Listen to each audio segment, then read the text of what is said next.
A very special good evening to all of you. स्वागत है आपका हमारे चैनल स्टडी विद अभिमान में।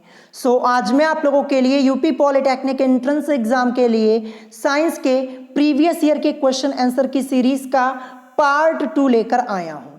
तो इससे पहले मैंने इस क्वेश्चन आंसर की सीरीज का पार्ट 1 ऑलरेडी अपलोड कर दिया है। तो अगर अभी तक आप लोगों ने पार्ट 1 वाली वीडियो को नहीं देखा है तो इस वीडियो की लिंक मैंने आप लोगों को डिस्क्रिप्शन बॉक्स में दे दी है, आप वहां से जाकर इस वीडियो को देख सकते हैं। तो चलिए फिर आज की इस वीडियो को स्टार्ट करते हैं। तो जैसा कि मैंने आप लोगों को कल ही बताया था कि मैं आप लोगों को इस क्वेश्चन आंसर की सीरीज में प्रीवियस ईयर के क्वेश्चन सॉल्व करवा रहा हूं। ये सभी क्वेश्चन आप लोगों के एंट्रेंस एग्जाम में पहले भी पूछे जा चुके हैं। क्योंकि आप लोगों के एंट्रेंस एग्जाम में क्वेश्चन रिपीट होते हैं, इसीलिए ये क्वेश्चंस मैं आपको करवा रहा हूं। ये क्वेश्चंस आपके मोस्ट इंपॉर्टेंट है, दोबारा आपके एंट्रेंस एग्जाम में पूछे जा सकते हैं। तो जितने क्वेश्चंस मैं आपको करवा रहा हूं ये सभी क्वेश्चंस आपको अच्छे से प्रिपेयर कर लेने हैं। तो चलिए फिर वीडियो को स्टार्ट करते हैं और देखते हैं आज का क्वेश्चन नंबर फर्स्ट क्या दिया है। तो क्वेश्चन नंबर फर्स्ट आप लोगों को अपनी स्क्रीन के ऊपर यहां पे दिख रहा होगा। तो क्वेश्चन लिखा हुआ है कि लेंज का नियम किसके संरक्षण से संबंधित है। यूपी पॉलिटेक्निक एंट्रेंस एग्जाम 1998 यानी 1998 के एंट्रेंस एग्जाम में यह क्वेश्चन आपका पूछा जा चुका है। ऑप्शन ए दिया है आवेश, ऑप्शन बी ऊर्जा, ऑप्शन सी द्रव्यमान और ऑप्शन डी दिया है संवेग। तो चलिए अब मैं आपको इस क्वेश्चन का करेक्ट आंसर बता देता हूं। तो क्वेश्चन नंबर फर्स्ट का करेक्ट आंसर यहां पे हो जाएगा ऊर्जा संरक्षण से। ध्यान रखिएगा, यानी लेंज का नियम किसके संरक्षण से संबंधित है, तो लेंज का नियम ऊर्जा संरक्षण से संबंधित है। मोस्ट इंपॉर्टेंट क्वेश्चन है, दोबारा आपसे पूछा जा सकता है। तो ऑप्शन बी इस क्वेश्चन का करेक्ट आंसर हो जाएगा। अब चलिए इसके बाद देखते हैं next question, question number second. तो क्वेश्चन नंबर सेकंड आप लोग अपनी स्क्रीन के ऊपर यहाँ पे देख पा रहे होंगे। क्वेश्चन लिखा है कि तत्वों के निम्न जोड़े में से कौन से जोड़े के दोनों तत्व, यहां पे दोनों तत्व की बात हो रही है, ध्यान रखिएगा। तो तत्वों के निम्न जोड़े में से कौन से जोड़े के दोनों तत्व संक्रमण तत्व हैं। यूपी पॉलिटेक्निक एंट्रेंस एग्जाम 1996 में ये आपका क्वेश्चन पूछा जा चुका है। 4 ऑप्शंस आप लोगों की स्क्रीन के ऊपर आप लोगों को दिख रहे होंगे। तो मैं आप लोगों को बता दूं, इससे पहले भी मैंने आपको ये क्वेश्चन 2 से 3 बार सॉल्व करवाया हुआ है और अभी मैंने आपको कल ही एक क्वेश्चन इस टाइप का सॉल्व कराया था। इस टाइप के जितने क्वेश्चंस हैं सभी मैंने आपको सॉल्व करा दिए हैं और इस टाइप के जितने क्वेश्चंस आपके दिए हैं सभी क्वेश्चंस आप लोगों के एंट्रेंस एग्जाम में पहले भी पूछे जा चुके हैं। तो हो सकता है एक क्वेश्चन इस बार भी पूछा जाए इस टाइप का। तो इस टाइप के क्वेश्चंस को अच्छे से प्रिपेयर कर लीजिएगा। कॉन्सेप्ट मैंने आपको ऑलरेडी बता दिया है। तो चलिए इस क्वेश्चन का मैं आपको करेक्ट आंसर बता देता हूं। तो करेक्ट आंसर यहाँ पे Fe और Pt होगा। Fe से मतलब हमारा आयरन यानी लोहा और Pt से हमारा मतलब हो जाएगा प्लेटिनम। तो यही दोनों क्यों करेक्ट हुआ मैं आपको बता देता हूं। मैंने आपको पहले भी कई बार बताया है, जो डी ब्लॉक के एलिमेंट्स होते हैं, ठीक है, डी ब्लॉक के जो एलिमेंट्स होते हैं इनको हम संक्रमण तत्व यानी ट्रांजिशन एलिमेंट्स कहते हैं। संक्रमण तत्व को इंग्लिश में हम ट्रांजिशन एलिमेंट बोलते हैं, ये आपको ध्यान रखना है। तो यहाँ पे जो Fe और Pt है ये दोनों डी ब्लॉक के एलिमेंट हैं, इसीलिए यहाँ पे ये क्या हो गए, संक्रमण तत्व हो गए, ठीक है। तो ऑप्शन सी इस क्वेश्चन का करेक्ट आंसर हो जाएगा। और इसके अलावा मैंने आपको एटॉमिक नंबर भी बताए हुए थे। एक बार मैं फिर से आपको एटॉमिक नंबर यहां पे बता दे रहा हूं, नोट कर लीजिएगा, पहले भी मैंने आपको कई बार बताया है। तो एटॉमिक नंबर 21 से 30 यानी परमाणु क्रमांक 21 से 30, 39 से 48, फिर इसके बाद 57 से 80। ध्यान रखिएगा एटॉमिक नंबर आपको अच्छे से लर्न कर लेना, 57 से 80। और फिर लास्ट में यहाँ पे 89 से यानी 89 से 112 तक के रासायनिक तत्व संक्रमण तत्व कहलाते हैं, ये आपको ध्यान रखना है। अब Fe और Pt हमारा करेक्ट हुआ था। तो देखिए Fe यानी आयरन यानी लोहे का एटॉमिक नंबर 26 और प्लैटिनम का क्या होता है 78 होता है। तो देखिए 21 से 30 के बीच में आपका 26 आएगा तो क्या हो जाएगा, संक्रमण तत्व हो जाएगा Fe यहाँ पे। फिर इसके बाद देखिए प्लैटिनम का 78 दिया, तो देखिए 57 से 80 के बीच में आपका 78 आएगा यानी 78, तो ये भी आपका संक्रमण तत्व हो गया। हुए ना ये दोनों तत्व संक्रमण तत्व Fe और Pt। और इसके अलावा अगर आप अदर ऑप्शंस को चेक करेंगे वो भी मैं आपको चेक करके डिटेल में समझा देता हूं, नहीं तो फिर आपको समझने में प्रॉब्लम होगी। ऑप्शन ए दिया है H यानी हाइड्रोजन और C यानी कार्बन। देखिए हाइड्रोजन का एटॉमिक नंबर 1 होता है और वैसे भी हाइड्रोजन ये एस ब्लॉक का एलिमेंट होता है, तो ये तो हो ही नहीं सकता क्योंकि डी ब्लॉक के एलिमेंट संक्रमण तत्व होते हैं। फिर इसके अलावा कार्बन का एटॉमिक नंबर 6 होता है और कार्बन ये पी ब्लॉक का एलिमेंट होता है, तो ये तो हो ही नहीं सकता है क्योंकि डी ब्लॉक के एलिमेंट्स होते हैं और यहाँ पे एटॉमिक नंबर भी मैंने आपको बता दिया, तो ये दोनों तो हो नहीं सकते हाइड्रोजन और कार्बन। तो ऑप्शन ए यहाँ पे आपका सीधे सीधे कैंसिल हो जाता है। फिर इसके बाद मैं आपको बताता हूं ऑप्शन बी के बारे में। प्लैटिनम और कार्बन लिखा है। देखिए प्लैटिनम ये डी ब्लॉक का एलिमेंट होता है, एटॉमिक नंबर प्लैटिनम का 78 होता है, ये तो होता है डी ब्लॉक का, लेकिन जो कार्बन है ये नहीं होता है। कार्बन का एटॉमिक नंबर 6 होता है और ये पी ब्लॉक का एलिमेंट होता है, तो ये होगा नहीं। और क्वेश्चन में क्या पूछा गया है कि तत्वों के निम्न जोड़े में से कौन से जोड़े के दोनों तत्व, यानी दोनों तत्व संक्रमण तत्व हैं, ये बताना है। तो यहाँ पे प्लैटिनम अकेला है, कार्बन यहाँ पे ये संक्रमण तत्व है नहीं, तो इसीलिए ये भी आपका नहीं होगा। फिर लास्ट में आपका निकिल और कैल्शियम है। तो देखिए निकिल का एटॉमिक नंबर 28 होता है, ये डी ब्लॉक का एलिमेंट होता है। यहाँ पे एटॉमिक नंबर चेक कर लीजिए, 21 से 30 के बीच में ही आपका 28 आएगा। तो निकिल तो होता है, लेकिन कैल्शियम जो है इसका एटॉमिक नंबर 20 होता है। और जो कैल्शियम है ये किस ब्लॉक का एलिमेंट होता है, एस ब्लॉक का होता है, तो इसीलिए कैल्शियम यहाँ पे ये ट्रांजिशन एलिमेंट यानी संक्रमण तत्व तो नहीं होगा क्योंकि एस ब्लॉक का एलिमेंट है। और वैसे भी 21 से 30 तक के तत्व होते हैं, एटॉमिक नंबर इसका 20 है, तो ये तो होगा नहीं। तो यहाँ पे एक है एक नहीं है, यानी दोनों नहीं है, इसीलिए यहाँ पे देखिए एक यहाँ पे निकिल वाला है और कैल्शियम नहीं है। क्वेश्चन में पूछा गया कि दोनों तत्व होने चाहिए, तो दोनों तो यहाँ पे है नहीं, एक है एक नहीं, तो ये तो आपका नहीं हो सकता है। तो करेक्ट आंसर क्या होगा आपका, ऑप्शन सी ही तो होगा, एफ ई और पीटी। तो आई होप आपको ये क्वेश्चन अच्छे से समझ में आ गया होगा, एक एक स्टेप मैंने आपको डिटेल में समझाया हुआ है। अब चलिए इसके बाद देखते हैं next question, question number 3। Question number 3 आप लोगों को अपनी स्क्रीन के ऊपर यहाँ पे दिख रहा होगा। क्वेश्चन यहाँ पे लिखा है कि एक वस्तु का ताप केल्विन पैमाने पर नापने से x केल्विन पाया जाता है, फ़ारेनहाइट पैमाने पर नापने पर भी इसका ताप x फ़ारेनहाइट पाया जाता है। तो x का मान होगा, यूपी पॉलिटेक्निक एंट्रेंस एग्जाम 1996 में ये क्वेश्चन आपका पूछा गया। 4 ऑप्शन आपको अपनी स्क्रीन के ऊपर दिख रहे होंगे। तो मैं आपको बता दूं ये सब क्वेश्चन आपको अरिहंत की बुक में नहीं देखने को मिलेंगे, ये प्रीवियस ईयर के क्वेश्चंस हैं। आप एक सॉल्व पेपर ले लीजिए, प्रीवियस ईयर वाला एक सॉल्व पेपर आप ले लीजिए, वहां पे आपको ये सब क्वेश्चन मिल जाएगा। बुक में ढूंढेंगे तो नहीं मिलेगा, और यही सब क्वेश्चंस आपके रिपीट होते हैं, ध्यान रखिएगा, इसीलिए मैं आपको ये सॉल्व करवा रहा हूं। तो चलिए हम इस क्वेश्चन को सॉल्व करना स्टार्ट करते हैं। मैं आपको बता दूं ये क्वेश्चन आप लोग जो देख पा रहे हैं ये टोटली आपका फॉर्मूला बेस्ड क्वेश्चन है। अगर आपको फॉर्मूला पता है तो 2 मिनट या फिर 1 मिनट में ही आप इस क्वेश्चन को सॉल्व कर पाएंगे, क्योंकि मैं आपको क्वेश्चन डिटेल में समझाता हूं इसलिए टाइम लगता है, नहीं तो फिर ये क्वेश्चन तो 1 मिनट से भी कम में सॉल्व हो जाएगा। तो मैं आपको बताता हूं इसका फॉर्मूला। यहाँ पे फॉर्मूला क्या यूज होने वाला है, बहुत ही ध्यान से देखिएगा। f माइनस 32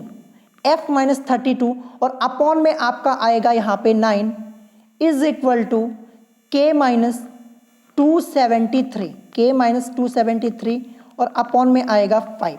इसी फॉर्मूले का यूज करके हम इस क्वेश्चन को सॉल्व करने वाले हैं। देखिए f से हमारा मतलब यहाँ पे फ़ारेनहाइट और k से हमारा मतलब हो जाएगा केल्विन, बस इतना आपको यहाँ पे ध्यान रखना है। तो चलिए हम वैल्यूज को पुट करते हैं। तो क्वेश्चन में लिखा है कि फ़ारेनहाइट पैमाने पर नापने पर भी इसका ताप x फ़ारेनहाइट पाया जाता है, यानी f की जगह हम क्या रखेंगे, x को रखेंगे ना, क्योंकि x फ़ारेनहाइट पाया जाता है। तो f की जगह हम क्या करेंगे, यहाँ पे रख देंगे x को। तो ये मैंने यहाँ पे x को रख दिया, ठीक है। फिर माइनस 32 ये आपका एज इट इज रहेगा और अपॉन में 9 ये भी आपका यहाँ पे एज इट इज रहेगा, इज इक्वल टू k से मतलब केल्विन। एक वस्तु का ताप केल्विन पैमाने पर नापने से x केल्विन पाया गया, यानी k की जगह भी हमें क्या रखना है, k की जगह भी हमें यहाँ पे x ही रखना है। तो k की जगह मैं रख दूंगा x यहाँ पे माइनस 273 और अपॉन में आपका क्या हो जाएगा 5 हो जाएगा। यहां तक आप समझ गए होंगे। अब हम क्या करेंगे, यहाँ पे त्रियक गुणा करवा देंगे। 9 की मल्टीप्लाई x में होगी पहले, तो हमें क्या मिलेगा, हमें मिलेगा 9x, ये मैंने यहाँ पे लिख दिया, ठीक है, 9x मिल गया। फिर इसके बाद यहाँ पे माइनस है, ये माइनस लगाया, 9 माइनस लगा दिया। 9 की मल्टीप्लाई 273 में करवाएंगे, तो 273 की मल्टीप्लाई देखिए, ये 9 की मल्टीप्लाई 273 में, तो आपको यहाँ पे क्या मिल जाएगा, आपको मिलेगा 2 4 5 7, ठीक है। आप मल्टीप्लाई करवा के चेक कर सकते हैं। तो ये मैंने यहाँ पे कर दिया, इज इक्वल टू, अब 5 की मल्टीप्लाई x में यहाँ पे मिलेगा 5x, फिर इसके बाद ये माइनस लगाया, 5 की मल्टीप्लाई 32 में, तो आपको मिलेगा 160, यहां तक हमने कर लिया। अब क्या करेंगे, पक्षांतर कर लेंगे। तो साइड में ऊपर मैं आपको करके दिखा दे रहा हूं क्योंकि नीचे जगह है नहीं। देखिए यहाँ पे 9x है, यहाँ पे 5x है। अब देखिए ये 5x इधर प्लस में बराबर के इधर लाएंगे तो यहाँ पे आके लेस हो जाएगा, यानी 9x था, 9x में से यहाँ पे 5x ये लेस हो जाएगा, इज इक्वल टू, अब देखिए यहाँ पे बराबर के इधर -160 है, ये वाला पार्ट, ठीक है, -160 यहाँ पे है, ये मैं लिख दे रहा हूं। और इधर देखिए ये यहाँ पे -2457, जब बराबर के इधर भेजेंगे तो इधर आके ये प्लस हो जाएगा और 2457 हो जाएगा। यहां तक आप समझ गए होंगे। अब देखिए 9x में से 5x, 9x में से 5x को लेस करेंगे तो हमें 4x मिलेगा, ये हो गया, इज इक्वल टू, अब -160 और प्लस 2457 यानी 2457, माइनस प्लस मिलके यहाँ पे माइनस हो जाएगा और लेस होगा, और लेस होने के बाद हमें यहाँ पे क्या मिलेगा, 2297, ये, और वो भी प्लस में आएगा क्योंकि प्लस का साइन यहाँ पे बड़ा है। तो 4x इज इक्वल टू 2297 या फिर x इज इक्वल टू 2297 और अपॉन में आपका क्या हो जाएगा 4। तो यहाँ पे क्या मिला, x इज इक्वल टू 2297 यानी 2297 और बटे में यहाँ पे 4।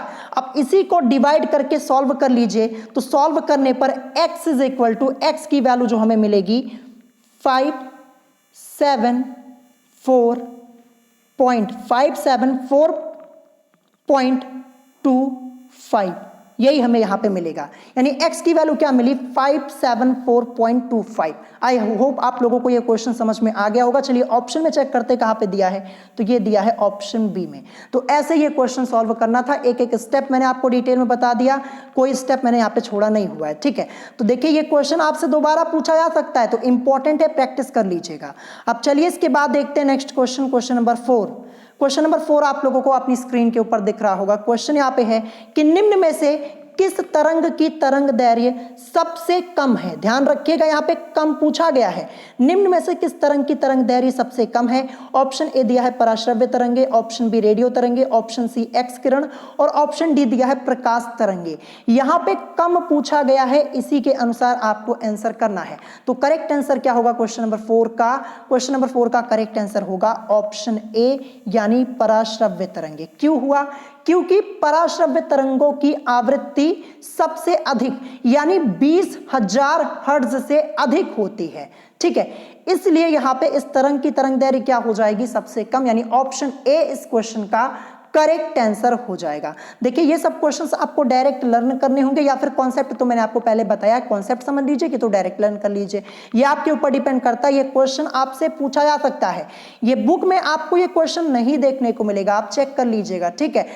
प्रीवियस ईयर के क्वेश्चंस चेक कीजिए, वहां पे आपको मिल जाएगा। मैं आपको कह रहा हूं कि एक सॉल्व पेपर ले लीजिए, ठीक है। सॉल्व पेपर में क्या होता है, आपके क्वेश्चन पेपर्स पूरे डिटेल में दिए होते हैं, ठीक है। करीब 12 से 15 साल के पेपर आप लोगों के वहां पे होते हैं, वहां पे आप अच्छे से क्वेश्चंस देख पाएंगे। सॉल्व पेपर एक ले लीजिएगा, वहां से क्वेश्चंस पढ़ लीजिएगा, सॉल्व कर लीजिएगा, क्योंकि क्वेश्चंस आपको मिलेंगे। और अगर आप नहीं ले पा रहे हैं तो मैं आपको सॉल्व तो करवा ही रहा हूं, आप यहाँ पे अच्छे से पढ़ लीजिए, ठीक है। तो ऑप्शन ए इस क्वेश्चन का करेक्ट आंसर हो जाएगा, पराश्रव्य तरंगे, ठीक है। अब चलिए इसके बाद देखते हैं next question, question number 5। Question number 5 आप लोगों को अपनी स्क्रीन के ऊपर दिख रहा होगा। क्वेश्चन यहाँ पे है कि परमाणु क्रमांक 7 वाले तत्वों से रासायनिक गुणों में अधिक समानता रखने वाले तत्वों का परमाणु क्रमांक होगा। यूपी पॉलिटेक्निक एंट्रेंस एग्जाम 1998 में पूछा गया है। देखिए अब ये क्वेश्चन आप अपनी बुक में ढूंढेंगे अरिहंत के तो आपको नहीं मिलेगा, और ये क्वेश्चन अभी मैंने आपको कुछ दिन पहले ही करवाया था, और एक दिन मैंने आप लोगों से ये क्वेश्चन टेस्ट में भी पूछा हुआ था। तो चलिए सबसे पहले मैं आपको इस क्वेश्चन का करेक्ट आंसर बता देता हूं। तो करेक्ट आंसर यहाँ पे क्या होगा, करेक्ट आंसर आपका यहाँ पे ऑप्शन बी होगा 15। अब क्यों हुआ चलिए समझते हैं। तो सबसे पहले देखिए परमाणु क्रमांक क्या दिया है, यहाँ पे 7 दिया है। परमाणु क्रमांक 7 होता किसका है, नाइट्रोजन का होता है, नाइट्रोजन का 7 होता है। अगर आप इसका इलेक्ट्रॉनिक कन्फिग्रेशन करेंगे तो 1s2 2s2 और 2p3 ये आपको मिलेगा। जर्नल फॉर्म में लिखेंगे तो पहले में देखिए 2 इलेक्ट्रॉन और दूसरे में 2s2 2p3 यानी 2 और 3 5, 2 और 5 इसका इलेक्ट्रॉनिक कन्फिग्रेशन मिलेगा नाइट्रोजन का। अब देखिए नाइट्रोजन का इलेक्ट्रॉनिक कन्फिग्रेशन हमें 2 और 5 मिला है, मैं ऊपर लिख दे रहा हूं N और इसका इलेक्ट्रॉनिक कन्फिग्रेशन 2,5 ये हमें मिला है। तो यहाँ पे अभी रख देते हैं। करेक्ट आंसर क्या हुआ था हमारा 15 हुआ था। 15 ये किसका होता है, फॉस्फोरस का होता है 15। इसका इलेक्ट्रॉनिक कन्फिग्रेशन करेंगे तो 1s2 2s2 2p6 फिर इसके बाद 3s2 फिर लास्ट में यहाँ पे आएगा 3p3। ठीक है, अब जर्नल फॉर्म में लिखिए तो पहले में देखिए 2 इलेक्ट्रॉन, ये मैं लिख देता हूं। दूसरे में 2s2 2p6 यानी 2 और 6 8, और तीसरे में देखिए 3s2 यानी 2 और 3p3 ये 3, 2 और 3 मिलके 5। तो देखिए यहाँ पे ये किसका, फॉस्फोरस का हमें मिला। तो देखिए नाइट्रोजन के बाह्यतम कोश में उपस्थित इलेक्ट्रॉनों की संख्या कितनी है, 5 है यहाँ पे ना, जैसा कि आप लोग देख पा रहे होंगे। यहाँ पे देखिए जो नाइट्रोजन है इसके अंतिम कक्षा में कितने इलेक्ट्रॉन हैं, 5 इलेक्ट्रॉन हैं। फिर इसके बाद फास्फोरस में देखिए इसकी अंतिम कक्षा में कितने इलेक्ट्रॉन हैं, 5 इलेक्ट्रॉन्स हैं। जैसा कि आप लोग देख पा रहे होंगे नाइट्रोजन में भी अंतिम कक्षा में 5 इलेक्ट्रॉन और फास्फोरस में भी अंतिम कक्षा में 5 इलेक्ट्रॉन। तो इसीलिए यहाँ पे क्या हो जाएगा, परमाणु क्रमांक 7 वाले तत्व से रासायनिक गुणों में अधिक समानता रखने वाला तत्व का परमाणु क्रमांक क्या होगा, ये आपका हो जाएगा एटॉमिक नंबर 15। क्यों यहाँ पे हुआ मैंने आपको बता दिया। देखिए यहाँ पे अंतिम कक्षा में नाइट्रोजन के 5 और फास्फोरस के भी 5 इलेक्ट्रॉन है, तो इसीलिए करेक्ट आंसर यहाँ पे ऑप्शन बी यानी 15 हो जाएगा। देखिए ये सब कॉन्सेप्ट पे आधारित क्वेश्चन है और यही सब क्वेश्चंस आपसे पूछे आते हैं, एकदम सिंपल नहीं पूछा जाएगा। मैंने आपको पहले भी कई बार बताया है, ये मत सोचिएगा कि अरिहंत की बुक को अच्छे से लर्न कर लिया, एक एक क्वेश्चन पढ़ लिया तो आपको क्वेश्चन मिल जाएगा। मैंने आपको पहले भी कई बार बताया है कि कुछ अलग क्वेश्चन आपको जरूर देखने को मिलेंगे और इस बार तो खासकर आपको अलग क्वेश्चन देखने को मिलेंगे क्योंकि पेपर आप लोगों का ऑनलाइन होने वाला है, पहले भी मैंने आपको कई बार बताया है। और कुछ स्टूडेंट्स पेपर को लेकर काफी कंफ्यूज है, पेपर कब होगा, तो मैं आपको बता दूं, देखिए जून में मुश्किल है पेपर होना, मैं आपको पहले ही बता देता हूं। अब जून में आपका पेपर नहीं हो सकता, लेकिन पेपर आपका हो सकता है जुलाई में या फिर थोड़ा और भी आगे जा सकता है, कुछ कहा नहीं जा सकता, लेकिन पेपर आपका जरूर होगा। ये मत सोचिएगा कि पेपर ही नहीं होगा, पेपर आपका जरूर होगा। लास्ट ईयर 2020 में सितंबर के मंथ में पेपर हुआ था। लास्ट ईयर भी स्टूडेंट्स यही बार बार पूछ रहे थे पेपर होगा कि नहीं होगा। कुछ स्टूडेंट्स ने मान लिया था पेपर होगा ही नहीं और वो लोग पढ़ नहीं रहे थे। फिर सितंबर में पेपर हुआ तो जो स्टूडेंट्स पढ़ नहीं रहे थे उनकी हालत खराब हो गई। तो मैं आपको पहले ही बता देता हूं, अपनी पढ़ाई मत रोकिएगा क्योंकि पेपर तो होगा ही होगा, ध्यान रखिएगा, ये बात लिख के ले लीजिए, पेपर जरूर होगा। अब चलिए इसके बाद देखते हैं next question, question number 6। Question number 6 आप लोग अपनी स्क्रीन के ऊपर देख पा रहे होंगे। क्वेश्चन यहाँ पे है कि +6 डायोप्टर तथा -1 डायोप्टर क्षमता वाले 2 लेंसों को एक दूसरे के साथ जोड़कर रखा जाता है। इस प्रकार बने लेंस युग्म की फोकस दूरी होगी। यूपी पॉलिटेक्निक एंट्रेंस एग्जाम 2000 में पूछा गया है और यह क्वेश्चन, इस टाइप का क्वेश्चन 2 से 3 बार कई बार पूछा जा चुका है और शायद 2020 के एंट्रेंस एग्जाम में भी इस टाइप का एक क्वेश्चन आया हुआ है, पेपर चेक कर लीजिएगा, ठीक है। तो चलिए हम इस क्वेश्चन को सॉल्व करना स्टार्ट करते हैं। तो सबसे पहले हम इस क्वेश्चन में क्या कर सकते हैं, हम देखिए हम यहाँ पे क्या करेंगे, सबसे पहले हम यहाँ पे संयोजन की क्षमता निकालेंगे। क्या करेंगे, संयोजन की क्षमता निकालेंगे। तो यहाँ पे देखिए सबसे पहले ये देखिए जो हमें यहाँ पे +6 डायोप्टर तथा -1 डायोप्टर क्षमता वाले, यानी यहाँ पे P1 की वैल्यू क्या दी है, P1 की वैल्यू हमें यहाँ पे +6 डायोप्टर और P2 की वैल्यू हमें यहाँ पे -1 डायोप्टर ये दी गई है। अब हम निकालेंगे संयोजन की क्षमता। क्या बोल रहा हूं मैं, सुन लीजिएगा ध्यान से, संयोजन की क्षमता। तो संयोजन की क्षमता P = आपका होता है P1 + P2। इसी फॉर्मूले में वैल्यूज को पुट कर देते हैं। P1 की वैल्यू +6 डायोप्टर, फॉर्मूले में इसके बाद प्लस है, लेकिन P2 की वैल्यू यहाँ पे -1 डायोप्टर है, प्लस है, फिर इसके बाद ये -1 डायोप्टर है, तो ये प्लस माइनस मिलके माइनस हो जाएगा, यानी क्या हो जाएगा, यहाँ पे माइनस आ जाएगा 6 - 1, ठीक है, ये आपका हो जाएगा। यानी P = हमें यहाँ पे क्या मिलेगा, 5 डायोप्टर। ये हमने क्या निकाली है, संयोजन की क्षमता निकाली है, संयोजन की क्षमता। P = 5 डायोप्टर मिल चुका है, ऊपर मैं लिख देता हूं अभी। P = हमें क्या मिला है, 5 डायोप्टर मिला है। अब हम क्या करेंगे, संयोजन की फोकस दूरी निकालेंगे। क्या निकालेंगे, संयोजन की फोकस दूरी। तो यहां पे फॉर्मूला यूज करेंगे P = 100 और अपॉन में F। क्यों यूज किया, देखिए क्योंकि यहाँ पे सभी ऑप्शंस आप लोगों के सेंटीमीटर में दिए गए हैं। जब सेंटीमीटर में होता है तो यही फॉर्मूला यूज करते हैं, और मीटर के लिए अगर यहाँ पे मीटर में दिया होता आपका ऑप्शन तो अलग फॉर्मूला यूज होता। तो क्योंकि सेंटीमीटर में है तो P is equal to 100/F हो जाएगा।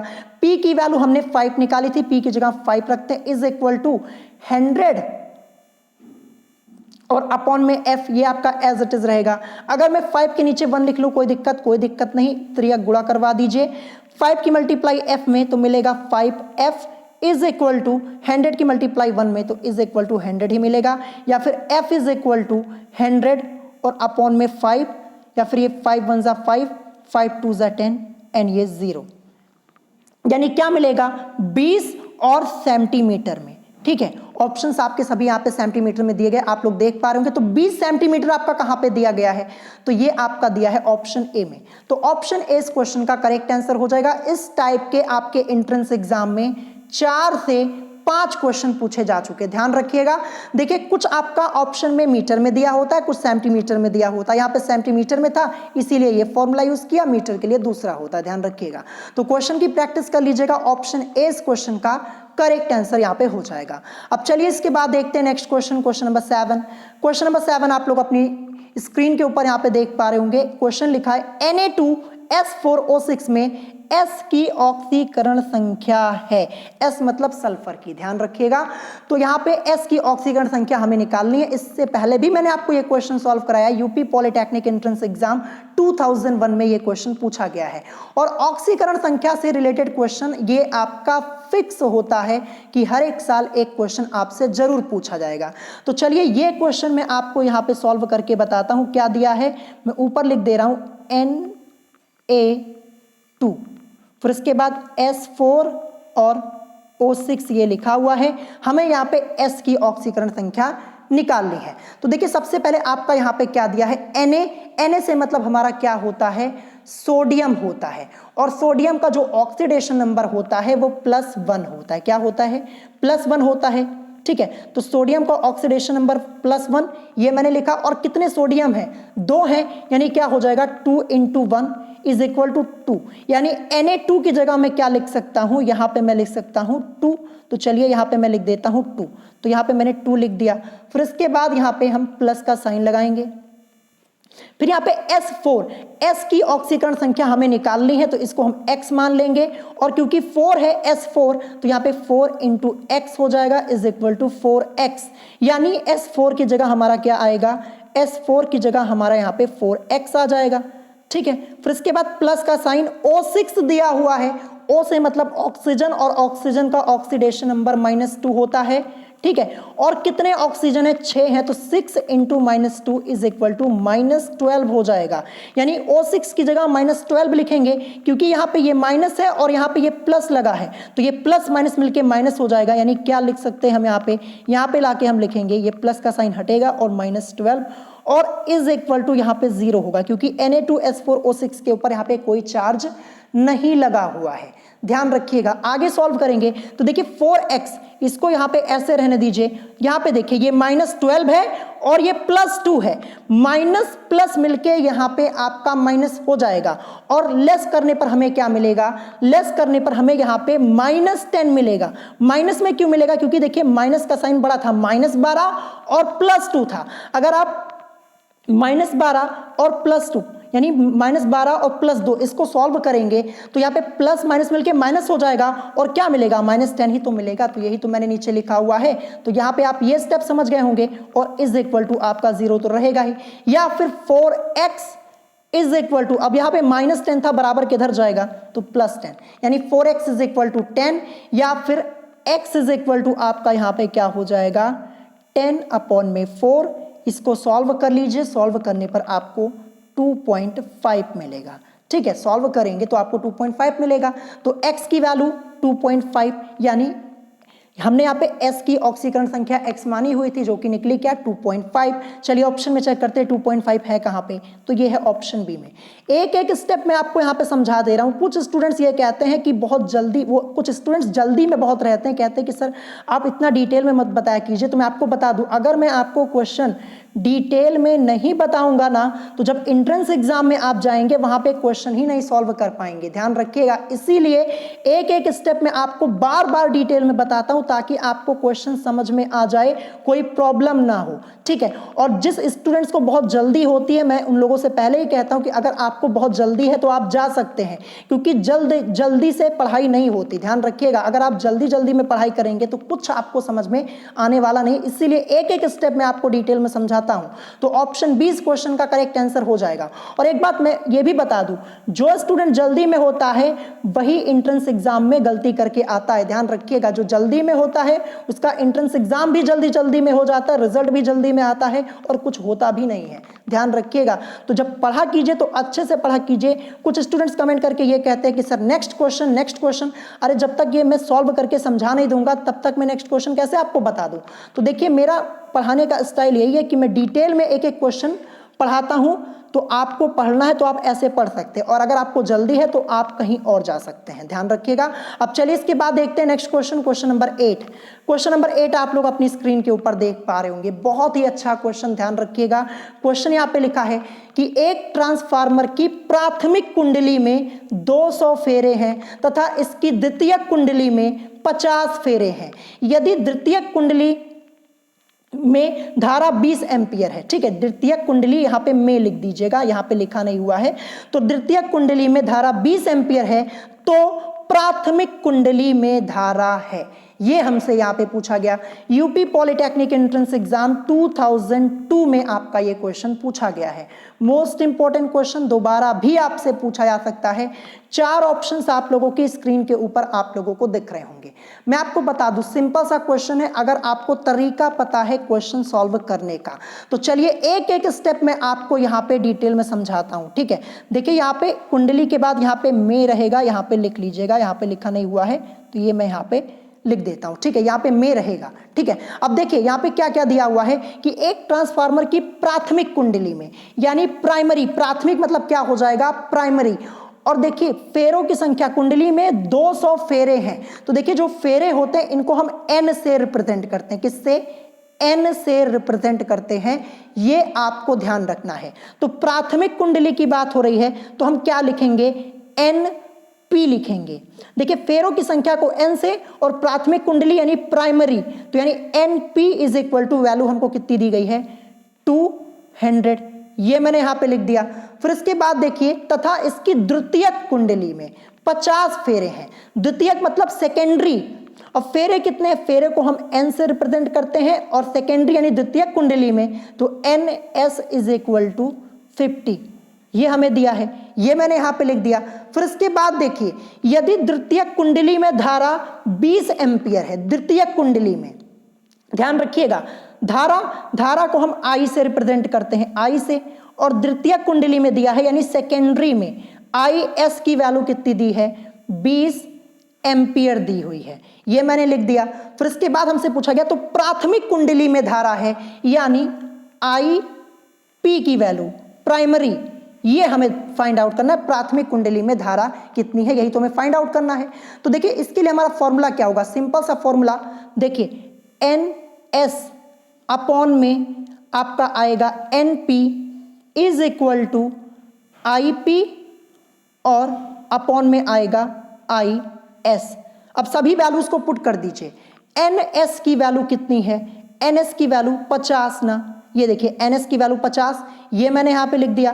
फिर इसके बाद अपॉन में NP की वैल्यू 200 है, तो 50 और बटे में ये 200, ये मैंने लिख दिया, इज इक्वल टू IP की वैल्यू को हमें निकालना है, IP की वैल्यू को निकालना है, और अपॉन में IS की वैल्यू हमें कितनी दी गई है, 20 दी गई है। यहां तक हमने सॉल्व कर लिया। अब देखिए ये 50 51 50 होता है, और 4 बार इसको करेंगे 200, क्योंकि 50 for the 200 आपका होता है। यहां तक हमने सॉल्व कर लिया, ठीक है। अब क्या करेंगे, यहां पे हम त्रियक गुणा करवा लेते हैं, ठीक है।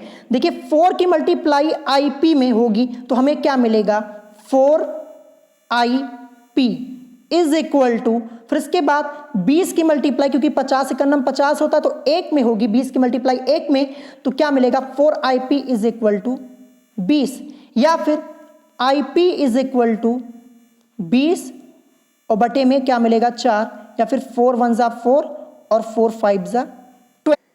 तो जैसा कि आप लोग देख पा रहे होंगे यहाँ पे 4 1 जा 4 हो गया और 4 5 जा 20 और IP इज इक्वल टू हमें क्या मिल गया, IP इज इक्वल टू हमें यहाँ पे 5 एम्पियर ये मिल गया। यानी IP की वैल्यू क्या मिली, यही तो हमें निकालना था, 5 एम्पियर मिली। चलिए ऑप्शन में चेक करते हैं IP की वैल्यू 5 एम्पियर कहां पे दी हुई है, तो ये आपका दिया हुआ है ऑप्शन सी में। तो ऑप्शन सी इस क्वेश्चन का करेक्ट आंसर हो जाएगा। देखिए अगर आपको तरीका पता है तो आप इस क्वेश्चन को बड़े आसानी से सॉल्व कर पाएंगे और एक बार इस क्वेश्चन की प्रैक्टिस भी आपको करनी होगी। अगर आप ये सोचते हैं कि अगर एक भी बार ये क्वेश्चन नहीं सॉल्व किया है और पहली बार सॉल्व करने की कोशिश करेंगे तो आप नहीं कर पाएंगे, तो एक बार प्रैक्टिस कर लीजिएगा, आप बड़े आसानी से इस क्वेश्चन को सॉल्व कर पाएंगे। 5 एम्पियर इस क्वेश्चन का करेक्ट आंसर हो जाएगा। अब चलिए इसके बाद देखते हैं next question, question number 9। Question number 9 आपका यहाँ पे दिया है कि वोल्ट मीटर को श्रेणी क्रम में जोड़ने पर धारा का मान हो जाएगा। यूपी पॉलिटेक्निक एंट्रेंस एग्जाम 2003 में क्वेश्चन पूछा गया है। ऑप्शन ए दिया है अधिक, ऑप्शन बी कम, ऑप्शन सी शून्य और ऑप्शन डी दिया है उतना ही रहेगा। देखिए ये क्वेश्चन मैंने आपको इससे पहले जो आपका टेस्ट हुआ था वहीं पर पूछा हुआ था और लगभग सभी स्टूडेंट्स ने इस क्वेश्चन का आंसर गलत बताया हुआ था। तो आई होप आज इस क्वेश्चन का आंसर आप लोग करेक्ट कर पाएंगे, क्योंकि आज ये क्वेश्चन मैं आपको यहाँ पे तीसरी या चौथी बार करवा रहा हूँ। क्वेश्चन यहाँ पे है कि वोल्ट मीटर को श्रेणी क्रम में जोड़ने पर धारा का मान हो जाएगा। तो करेक्ट आंसर यहाँ पे क्या होगा, करेक्ट आंसर आपका यहाँ पे क्या हो जाएगा, करेक्ट आंसर आपका यहाँ पे हो जाएगा ऑप्शन सी यानी शून्य। ध्यान रखिएगा, आपको ध्यान रखना है कि वोल्ट मीटर का प्रतिरोध अत्यधिक उच्च होता है, अतः वोल्ट मीटर को श्रेणी क्रम में जोड़ने पर धारा क्या हो जाएगी, शून्य हो जाएगी। ये आपको ध्यान रखना है, ठीक है। यानी वोल्ट मीटर को श्रेणी क्रम में जोड़ने पर धारा का मान हो जाएगा शून्य यानी 0, ये आपको ध्यान रखना है। यूपी पॉलिटेक्निक एंट्रेंस एग्जाम 2003 में आपका ये क्वेश्चन पूछा जा चुका है। क्वेश्चन आपसे दोबारा भी पूछा जा सकता है, ठीक है। अब चलिए इसके बाद देखते हैं next question, question number 10। Question number 10 आप लोग अपनी स्क्रीन के ऊपर देख पा रहे होंगे। क्वेश्चन है कि किसी धातु का द्रव्यमान 500 ग्राम तथा विशिष्ट ऊष्मा 0.5 है, उसकी ऊष्माधारिता है। यूपी पॉलिटेक्निक एंट्रेंस एग्जाम 2003 में आपका ये क्वेश्चन पूछा गया है। 4 ऑप्शंस आप लोगों की स्क्रीन के ऊपर आप लोगों को दिख रहे होंगे। देखिए ये क्वेश्चन आपका फॉर्मूला बेस है, अगर आपको फॉर्मूला पता है तो बड़े आसानी से आप इस क्वेश्चन को सॉल्व कर पाएंगे। देखिए हमसे यहाँ पे ऊष्माधारिता पूछा है, हमें दिया क्या हुआ है, हमें द्रव्यमान m की वैल्यू पता है, m की वैल्यू 500 ग्राम ये हमें दिया हुआ है, ठीक है। 500 ग्राम हमें ये दिया, ये मैंने लिख दिया। फिर इसके बाद हमें यहाँ पे क्या दिया है, विशिष्ट ऊष्मा जिसको हम S से रिप्रेजेंट करते हैं 0.5 दिया है। फिर हमसे पूछा गया ऊष्माधारिता जिसको हम C से रिप्रेजेंट करते हैं, C की वैल्यू को निकालना है। तो देखिए C इज इक्वल टू आपका फॉर्मूला होता है M इंटू S, यही होता है। M की वैल्यू 500 ग्राम ये हमें दी हुई है और S की वैल्यू क्या दी गई है, S की वैल्यू 0.5। तो 500 की मल्टीप्लाई आपको 0.5 में करवानी है। तो जब आप मल्टीप्लाई करवाएंगे तो आपको क्या मिलेगा, आपको मिलेगा 250 कैलोरी, 250 कैलोरी प्रति डिग्री सेल्सियस। यही इस क्वेश्चन का करेक्ट आंसर होगा। कहां पे दिया हुआ है, तो ये दिया है ऑप्शन बी में। तो ऑप्शन बी इस क्वेश्चन का करेक्ट आंसर हो जाएगा 250 कैलोरी प्रति डिग्री सेल्सियस। ये आपका इस क्वेश्चन का करेक्ट आंसर हो जाएगा। तो देखिए इसी टाइप के क्वेश्चन आपसे पूछे जाते। देखिए छोटा सा क्वेश्चन था, बस फॉर्मूला बेस्ड था, फॉर्मूला पता है तो आप बड़े आसानी से लगा पाएंगे। अब चलिए इसके बाद देखते हैं next question, question number 11। Question number 11 आप लोग अपनी स्क्रीन के ऊपर देख पा रहे होंगे। 2020 के एंट्रेंस एग्जाम में ये क्वेश्चन आपका पूछा गया है। क्वेश्चन यहाँ पे क्या लिखा है कि ब्रोमीन की ऑक्सीकरण संख्या +7 है। यूपी पॉलिटेक्निक एंट्रेंस एग्जाम 2020 में पूछा गया है। मैंने आप लोगों को इस टाइप का क्वेश्चन लास्ट ईयर कराया था और कहा था कि 2020 में ये क्वेश्चन आ सकता है इस टाइप का। देखिए 2019 में भी एक क्वेश्चन इसी टाइप का पूछा गया था, अभी कल ही मैंने आपको करवाया हुआ था। तो ऑक्सीकरण संख्या से रिलेटेड सभी क्वेश्चन करवा दिए, आपको सिर्फ अपना रिविजन करना है। एक क्वेश्चन आपका फिक्स है, जरूर आएगा। तो चलिए मैं आपको इस क्वेश्चन का पहले करेक्ट आंसर बता देता हूं। करेक्ट आंसर आपका क्या हो जाएगा, BRO4 और यहाँ पे ये निगेटिव का साइन लगा हुआ है, यही इस क्वेश्चन का करेक्ट आंसर हो जाएगा। कैसे हुआ चलिए मैं आपको डिटेल में समझाता हूं। तो सबसे पहले मैं ऊपर लिखता हूं BRO, ठीक है। फिर इसके बाद निगेटिव का साइन और फिर यहाँ पे 4, ये, तो इसमें ही +7 आएगा। चलिए मैं आपको डिटेल में समझाता हूँ कैसे आएगा, क्योंकि हमें ब्रोमीन की ऑक्सीकरण संख्या निकालनी है। तो इसको हम क्या करेंगे, इसको हम x मान लेंगे, Br को इसको हम क्या करेंगे, x मान लेंगे। तो मैं इसको x मान लेता हूँ, फिर उसके बाद प्लस का साइन मैंने यहाँ पे लगाया। फिर उसके बाद O4 है, क्या है O4, O से मतलब ऑक्सीजन, ऑक्सीजन का ऑक्सीडेशन नंबर -2 ये होता है, और कितने ऑक्सीजन 4 हैं, तो 4 × -2 यानी इज इक्वल टू -8 हो जाएगा। अब यहाँ पे प्लस लगा, ये प्लस और यहाँ पे ये -8 है, तो माइनस प्लस मिलके माइनस हो जाएगा, यानी x -8। ठीक है, यानी मैं यहाँ पे क्या लिख सकता हूँ, x के बाद यहाँ पे -8, ये इज इक्वल टू, अब यहाँ पे देखिए निगेटिव का एक चार्ज लगा हुआ, तो इज इक्वल टू -1 यहाँ पे आएगा। या फिर x इज इक्वल टू बराबर के इधर 8 जाएगा तो प्लस हो जाएगा, -1 यहाँ पे है ही, और ये 8 बराबर के इधर जाएगा तो ये प्लस हो जाएगा। अब इसी को सॉल्व कर लीजिए, तो x इज इक्वल टू, देखिए ये -1 + 8, माइनस प्लस मिलके यहाँ पे ये लेस हो जाएगा, और लेस होने पर +7 मिलेगा, क्योंकि ये प्लस का साइन बड़ा और माइनस का छोटा है, तो x इज इक्वल टू +7, इसी में ही तो मिला हमें। तो ऑप्शन डी इस क्वेश्चन का करेक्ट आंसर हो जाएगा। इस टाइप का ये दूसरा क्वेश्चन है, 2019 में भी आपसे इसी टाइप का क्वेश्चन पूछा गया था, और 20 में फिर पूछा गया, और 21 में भी पूछा जा सकता है। तो अच्छे से प्रिपेयर कर लीजिएगा इस टाइप के सभी क्वेश्चंस को। अब चलिए देखते हैं आज का last question, question number 12।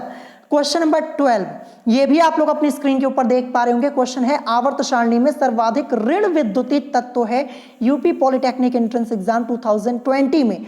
Last year में आप लोगों को बता दूं, ये क्वेश्चन मैंने आपको 7 से 8 बार करवाया हुआ था, और कहा था कि ये क्वेश्चन आपका पूछा जा सकता है एंट्रेंस एग्जाम में, और 2020 के एंट्रेंस एग्जाम में ये क्वेश्चन आपका आया भी 7 से 8 बार। टेस्ट में मैंने कई बार कराया, चैप्टर पढ़ाया था तब करवाया था, और कहा था क्वेश्चन आएगा, और यही आया था। आवर्त सारणी में सर्वाधिक ऋण विद्युतीय तत्व है, 4 ऑप्शन आपको दिख रहे होंगे। करेक्ट आंसर इसका क्या हो जाएगा, करेक्ट आंसर यहाँ पे फ्लोरीन होगा, ऑप्शन सी इस क्वेश्चन का करेक्ट आंसर हो जाएगा। तो क्वेश्चन नंबर 12 का करेक्ट आंसर ऑप्शन सी हो जाएगा। तो आज की इस वीडियो में टोटल मैंने आपको 12 क्वेश्चन सॉल्व कराए हैं। अगर आपको कोई क्वेश्चन नहीं समझ में आया हो तो आप मुझसे कमेंट करके पूछ सकते हैं, और सभी क्वेश्चंस आपके मोस्ट इंपॉर्टेंट है। टोटल मिलाकर अभी तक मैंने आपको 24 क्वेश्चन सॉल्व करवा दिए। कल 12 क्वेश्चन कराए थे और आज 12 क्वेश्चन कराया है, और आगे भी ये सीरीज आपकी चलती रहेगी, क्योंकि क्वेश्चंस रिपीट होते हैं। तो ये सब क्वेश्चंस आपको लगाने बहुत ही जरूरी है, क्योंकि देखिए बुक में ये सब क्वेश्चंस आपके नहीं दिए गए हैं अरिहंत की, तो इसीलिए ये सब क्वेश्चंस आपको एक बार अच्छे से प्रैक्टिस कर लेना इन सब क्वेश्चंस की, और तैयार जरूर कर लीजिएगा क्वेश्चंस को, क्योंकि यहां से आपको क्वेश्चंस मिलने के चांसेस ज्यादा हैं। ठीक है, तो अगर आज की वीडियो आप लोगों को पसंद आई हो तो वीडियो को लाइक करना मत भूलिएगा, और साथ ही साथ हमारे चैनल स्टडी विद अभिमान को सब्सक्राइब करना मत भूलिएगा। तो आज की वीडियो में इतना ही, मिलेंगे नेक्स्ट वीडियो में। Thanks for watching.